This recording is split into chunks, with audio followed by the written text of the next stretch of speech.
Kami akan membahas mengenai rendahnya penerapan etika, integritas, dan kepemimpinan Pancasila di Rektorat Bea Cukai. Dilansir dari portal berita online bisnis.com, Presiden Joko Widodo akhirnya turun gunung untuk menangani polemik yang terjadi di Direktorat Jenderal Bea Cukai belakangan ini. Presiden Jokowi bahkan mengaku akan segera menggelar rapat pimpinan, Rapim, untuk mengevaluasi kinerja Direktorat Jenderal Bea Cukai setelah terus mendapat sorotan publik sepanjang 2024. Terkait pembahasan kasus viral di Direktorat Jenderal Bea dan Cukai, Menteri Keuangan Sri Mulyani akhirnya dipanggil Presiden Jokowi ke istana. Lebih lanjut, Sri Mulyani mengaku bahwa dalam pertemuan itu dirinya juga menyampaikan soal tantangan bea cukai di tengah kemajuan teknologi dan beban kerja yang luar biasa. Berawal dari kasus Rafael Alun, Andi Pramono dibui 10 tahun, langsung mengajukan banding usai divonis 10 tahun penjara. Hakim menyatakan Andi telah terbukti menerima gratifikasi selama ia menjadi pejabat di otoritas kepabeanan.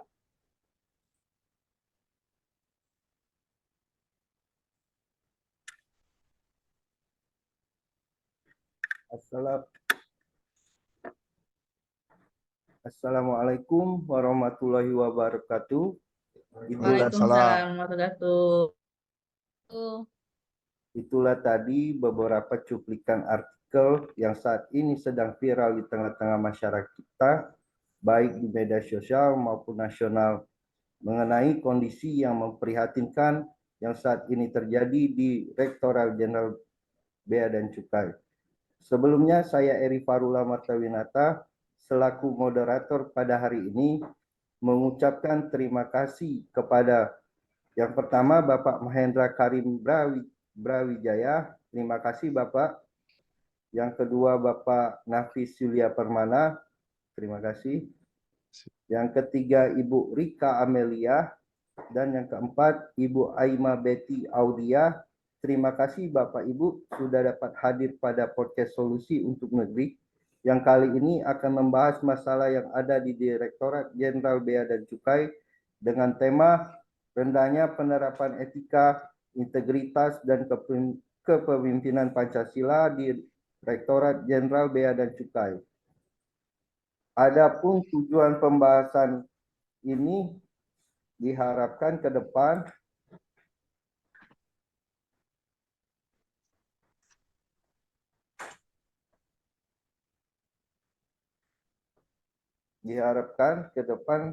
bagi khususnya Direktorat Jenderal Bea Cukai yang pertama dapat meningkatkan penerapan etika, integritas, dan nilai-nilai kepemimpinan Pancasila di kalangan pegawai dan pimpinan Rektorat Bea Cukai. Yang kedua, memulihkan kepercayaan masyarakat terhadap Rektorat Bea Cukai sebagai lembaga pemerintah yang profesional dan berintegritas.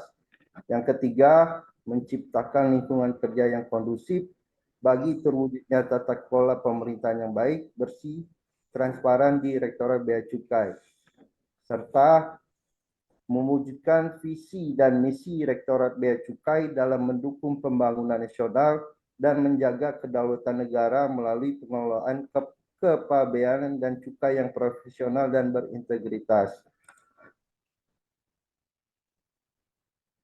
Baiklah, Bapak Ibu, untuk mempersingkat waktu, yang pertama mungkin langsung saja kepada Bapak Nafis Yulia Permana untuk dapat memberikan pendapatnya terhadap masalah yang menimpa Bea Cukai ini.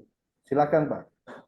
Terima kasih Bapak Eri Farula sebagai moderator kita telah memberikan waktu untuk menjelaskan permasalahan terkait artikel tersebut. Saya perkenalkan diri, nama saya Nafis Yulia Permana. Adapun permasalahan yang terjadi di Direktorat Jenderal Bea Cukai dipengaruhi oleh beberapa penyebab seperti rendahnya pemahaman nilai-nilai Pancasila di kalangan pejabat dan pegawai bea cukai dapat menyebabkan terjadinya perilaku yang menyimpang. Dua, lemahnya penegakan disiplin sehingga terjadinya indikasi pelanggaran korupsi di Direktorat Jenderal Bea Cukai. Tiga, kepemimpinan yang kurang memberikan teladan sehingga pelanggaran tersebut kerap kali terjadi. 4. Kurangnya sosialisasi, pendidikan, dan pelatihan terkait good government, sehingga membentuk pribadi yang memiliki mental yang berdasarkan nilai-nilai Pancasila. Terima kasih, Bapak Moderator. Itulah pendapat saya, dan sekarang saya kembalikan kembali kepada Bapak Moderator. Terima kasih Pak Nafis atas pendapatnya.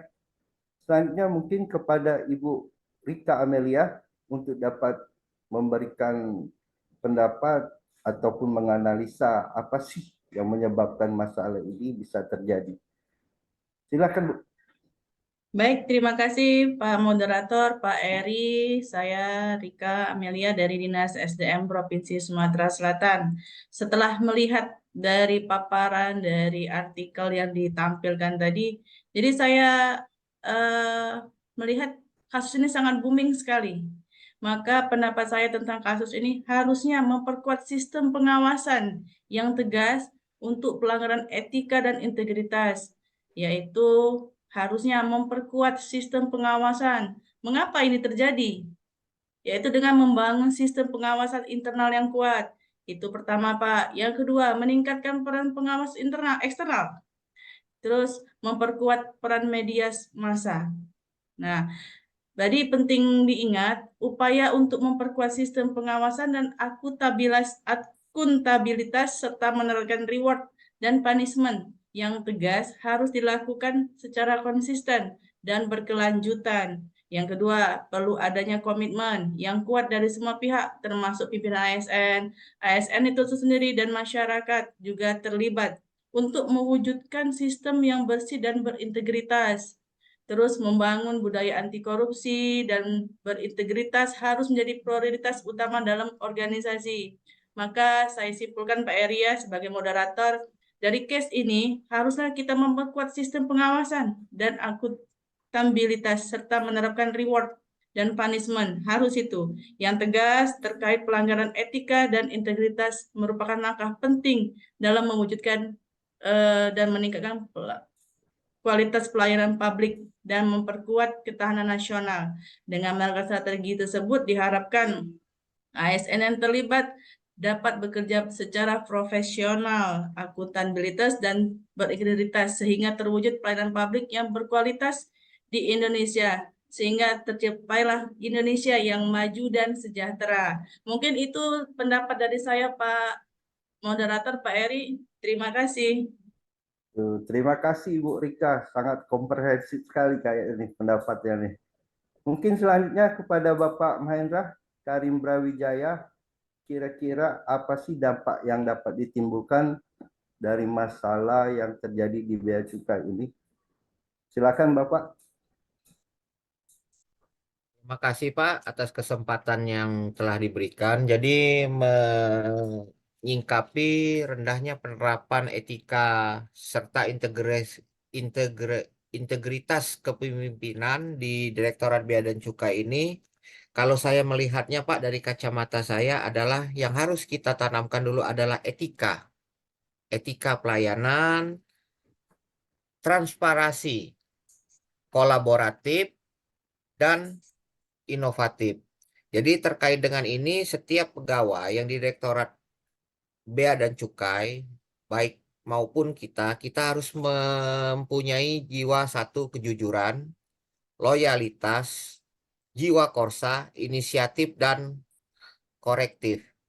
Jadi menurut saya untuk permasalahan ini, Bea dan Cukai itu harus duduk satu meja dengan semua lapisan masyarakat, Pak, untuk memecahkan masalah-masalah yang ada di Direktorat Jenderal Bea Cukai ini, atau solusi yang paling mudah yang mereka lakukan adalah menindaklanjuti dari hasil SKM, survei kepuasan masyarakat yang ada di Direktorat Jenderal Bea Cukai itu, dan dilihat apakah nilai yang terendah, dan itulah yang akan ditindaklanjuti. Terima kasih, Pak. Oke, terima kasih Bapak Mahendra. Mungkin yang terakhir ini kepada Ibu Aima nih, Ibu Aima. dapat Terima giliran yang terakhir ini. kasih. Maaf. Siap. Ya, Terima mungkin kasih. Saya ya ucapkan mungkin kepada Ibu dapat memberikan solusi atau rekomendasi terhadap masalah yang ada Direktorat Jenderal Bea Cukai ini. Pada Ibu, Terima kami silakan Bu. Terima kasih. Saya ucapkan kepada Bapak Moderator. Saya memperkenalkan diri, nama saya Emma Betty Audia dari DPD RI Provinsi Sumatera Selatan. Saya akan sedikit menambahkan atau memberikan solusi terkait rendahnya kepercayaan terhadap Direktorat Bea Cukai.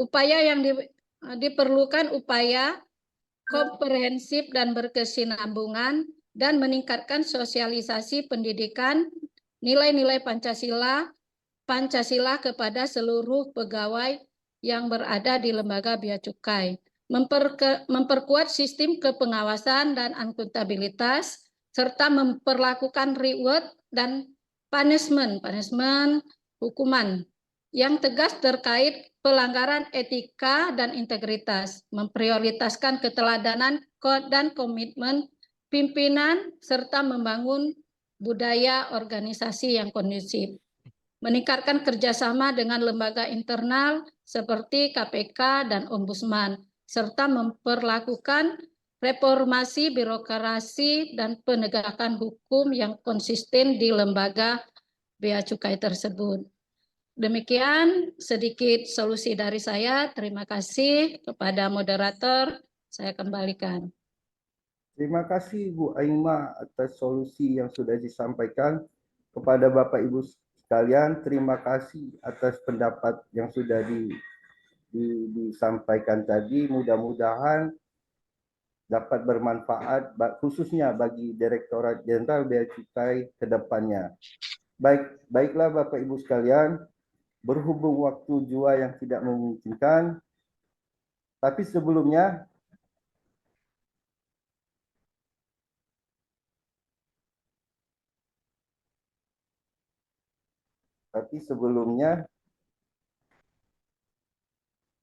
apa yang sudah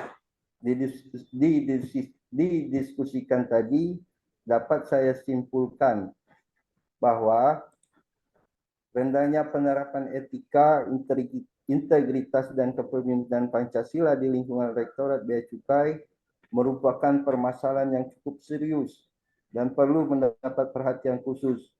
Permasalahan ini dapat berdampak buruk terhadap kinerja organisasi, kepercayaan masyarakat, serta upaya pemerintah dalam mewujudkan tata kelola yang baik dan bersih. Untuk mengatasi permasalahan ini, diperlukan upaya yang komprehensif dan berkesinambungan. Meliputi satu, meningkatkan sosialisasi dan pendidikan nilai-nilai Pancasila secara berkelanjutan kepada seluruh pegawai dan pimpinan di lingkungan Rektorat Bea Cukai. Yang kedua, memperkuat sistem pengawasan dan akuntabilitas dalam organisasi, serta menerapkan reward dan punishment yang tegas terkait pelanggaran etika dan integritas, serta melakukan reformasi birokrasi dan penegakan hukum yang konsisten dalam organisasi untuk memberantas praktik-praktik tidak etis dan tidak berintegritas. Baiklah Bapak Ibu sekalian, berhubung waktu jua yang tidak memungkinkan, saya moderator mengucapkan terima kasih atas kehadiran dan partisipasi Bapak Ibu pada podcast kali ini. Apa yang sudah didiskusikan tadi semoga bermanfaat khususnya bagi Direktorat Bea Cukai. Terima kasih, selamat bertemu kembali di podcast Solusi untuk Negeri. Wassalamualaikum warahmatullahi wabarakatuh. Waalaikumsalam warahmatullahi wabarakatuh.